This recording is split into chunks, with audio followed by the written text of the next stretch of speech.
Hi friends, இன்றைக்கி என்ன video பார்க்க போகிறோன்னா மோமோஸ் செய்கிறது எப்படின்னு பார்க்க போகிறோம். வீடியோ பார்க்குறதுக்கு முன்னாடி நம்ம சேனலை புதுசாக பார்க்குறவங்க சப்ஸ்கிரைப் பண்ணிக்கோங்க. இப்போ மோமோஸ் செய்கிறதுக்கு மைதா மாவு நமக்கு எவ்வளோ தேவையோ அதை எடுத்து தேவையான அளவு உப்பு போட்டு கொஞ்சம் கொஞ்சமாக தண்ணி ஊற்றி நம்ம சப்பாத்தி மாவு பதத்துக்கு நம்ம பிசைஞ்சு மோமோஸ் செய்கிறதுக்கு அரை மணி நேரத்துக்கு முன்னாடியே நம்ம பிசைஞ்சு அதை ஊற வச்சுக்கிறோம்.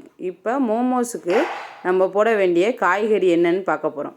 அதுக்கு பொடியாக முட்டைக்கோஸ், கேரட், கொடைமிளகாய், சிக்கன் 65 எல்லாமே பொடிசாக நறுக்கி வானிலையில் நம்ம எண்ணெயே ஊற்றாமல் சும்மா வதக்கி எடுத்துக்கிறோம்.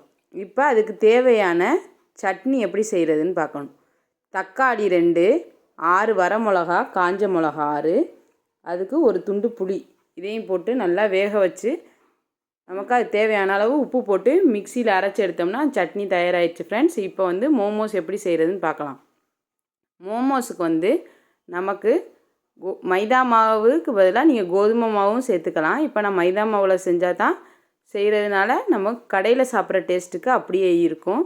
இப்போ மோமோஸ்க்கு நம்ம எவ்வளோ ரவுண்டு, நமக்கு சின்ன ரவுண்டு தேவையா பெரிய ரவுண்டு தேவையான்னு பார்த்து நம்ம அதுக்கு தேவையான அளவு நம்ம ரவுண்ட் போட்டு அதை எடுத்து இந்த மாதிரி நம்ம வதக்கின காய்கறியை அதுக்குள்ளே வச்சு நமக்கு என்ன டிசைன் தேவையோ அந்த டிசைனில் நம்ம செஞ்சு எடுத்துக்கிறோம்.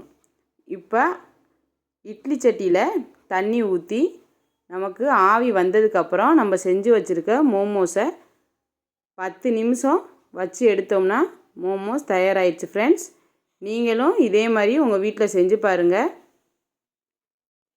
இந்த வீடியோ உங்களுக்கு பிடிச்சிருந்துச்சுன்னா லைக் பண்ணுங்கள், ஷேர் பண்ணுங்கள், கமெண்ட் பண்ணுங்கள், சப்ஸ்கிரைப் பண்ணுங்கள். மறக்காமல் பெல் பட்டனை கிளிக் பண்ணுங்கள். ஓகே ஃப்ரெண்ட்ஸ், நெக்ஸ்ட் வீடியோவில் சந்திக்கலாம் ஃப்ரெண்ட்ஸ். பாய்.